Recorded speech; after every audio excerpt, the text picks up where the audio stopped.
So this week, I'm going to share the subject of diet. In fact, this goes back about a year ago, and on Facebook, I got a message from a gentleman who says, any ideas about diet on chronic pain? And to be honest, I didn't really have much to say. But here we are, many months later, and we're talking about it. My whole insight into this has changed in the last few weeks. I came across a doctor called Steven Gundry, who's written a few books now. His latest one is called Plant Paradox. So if you want to check this subject out for more information in detail, go to Amazon or other resources to check it out. But essentially, his message is all about the little pesky proteins, plant proteins, that are in a lot of foodstuffs. And these little proteins are called lectins. That's L-E-C-T-I-N-S. Lectins. You've maybe heard of them. The news of them is definitely going around as I share this information with my patients. So maybe you're not completely new, but really quite potentially transformational, not just for chronic pain, but for other chronic conditions. And the reason why I think this gentleman is credible is because not only is he been doing this work for over 10 years, maybe 15 years now, but he actually gave up a career in cardiothoracic surgery. That's right, open heart surgery, bypasses, and even transplants in children. And he was doing the most transplants in children in the United States. That's what he states in his book.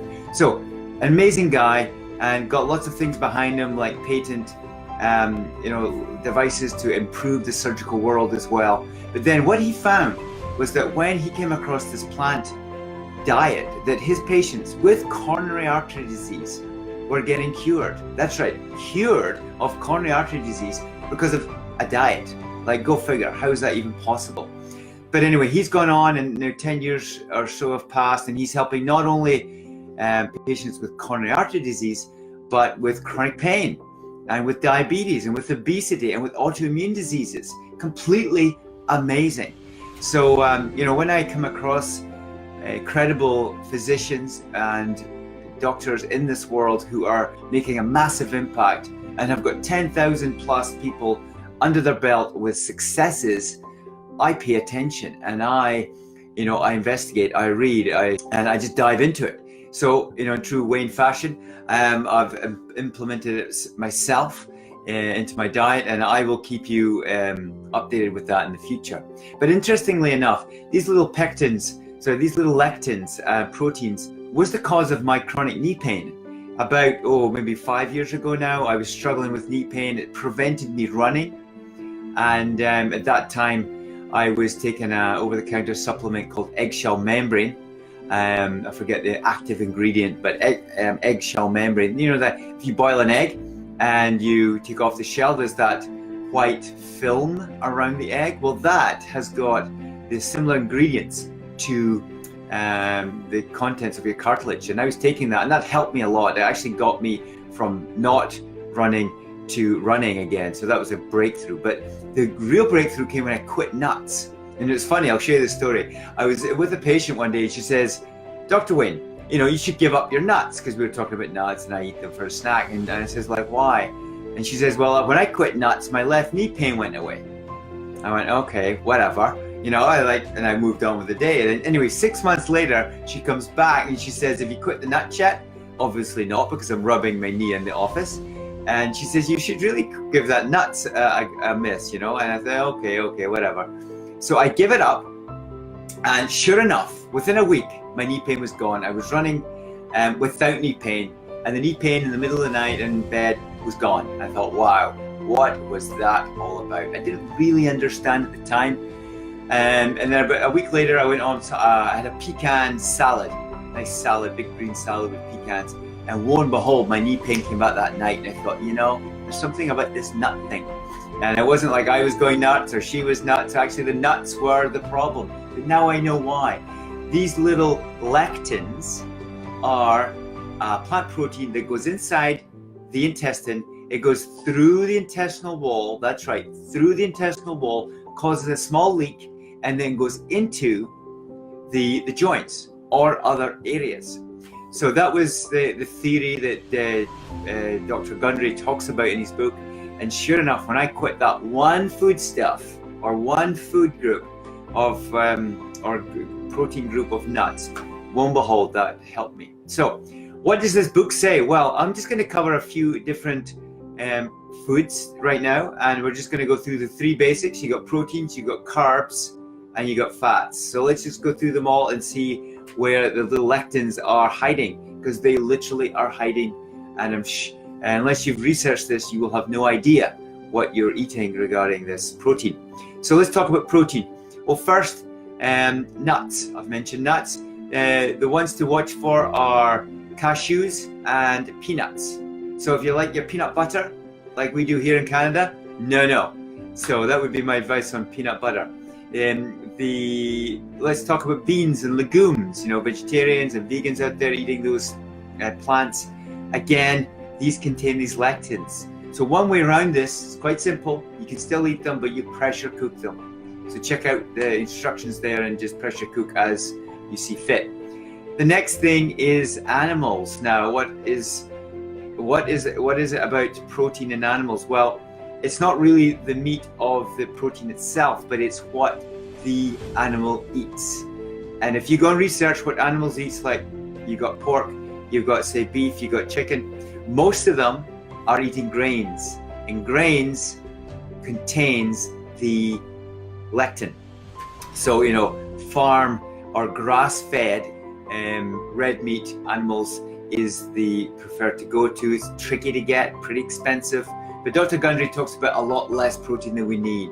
You know, no more than the palm of your hand in a meal. And I think that's twice a day. So you don't need a lot of protein. And be careful for fish. You know, if you're eating wild fish, like, you know, wild salmon here in Canada is common. But any wild fish from the ocean, that's fine. But if you get farmed fish, you know, they're getting fed protein in the form of grains and also in soya, another plant protein. So these two things are containing these lectins that are potentially harmful and maybe causing your pain. So let's move on to the next food group is carbohydrate.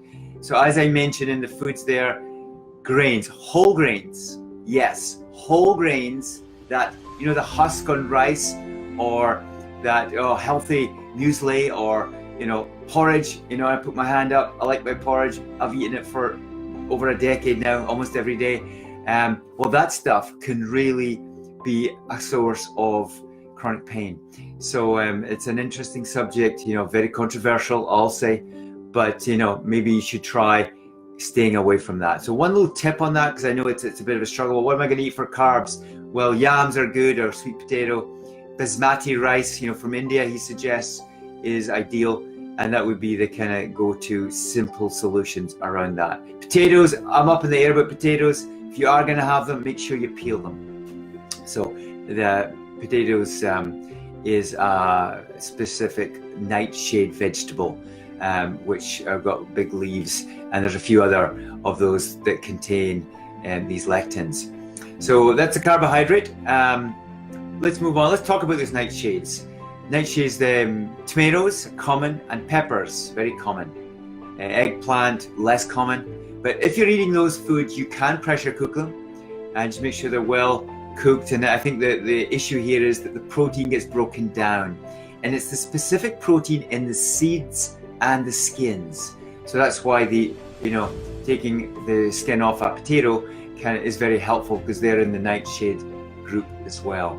So if you're not going to do that, little tips on how you cook tomatoes and peppers. I picked this up from a patient who's a chef this week. So peppers, roast them in the oven whole, take them out, put them in a bowl of water, cover them with cling film or cellophane, depending which continent you live in, and the steam from the vegetable will come up, raise the skin off the pepper, and you can peel it easily.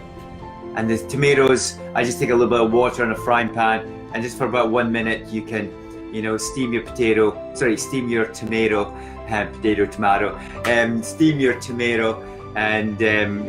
before that just cut it in quarters and scoop out the center where the seeds are. I've been eating tomatoes almost every day for years and years and years. And hey, maybe that's the reason why I've got some of these medical conditions, which I'm not going to talk about tonight. So anyway, so these are little tips. Let's just say then more foods to cover. Yeah, dairy is a big one. You know, it's not the milk. You know, I've known for years that milk is an inflammatory food. I personally didn't even bother thinking about this. So what? You know, I like my milk. I drink it every morning with my porridge. But if I do get a cold, I get more mucousy. So it's a symptom and a sign of inflammation in the body. So, you know, I think the current authorities are actually saying we don't really need the milk. If you're eating a lot of salads, you can get lots of calcium in there. And there's other ways to get calcium, like in fish, or you can get supplements as well. So anyway, that's the subject of tonight. That's a 13-minute little chit chat there, quite a lot. I hope you liked it. Please leave your comments. Give me some feedback. You know, is there anything you want to say about this subject? It's new, it's very controversial. If you're trying it, tell us how you're getting on. Share it with the people here. I look forward to next week, when maybe there'll be another brand new concept that can help your pain. So thanks for listening. It's been fun tonight. I've enjoyed it, and I wish you all the best. So take care and have fun.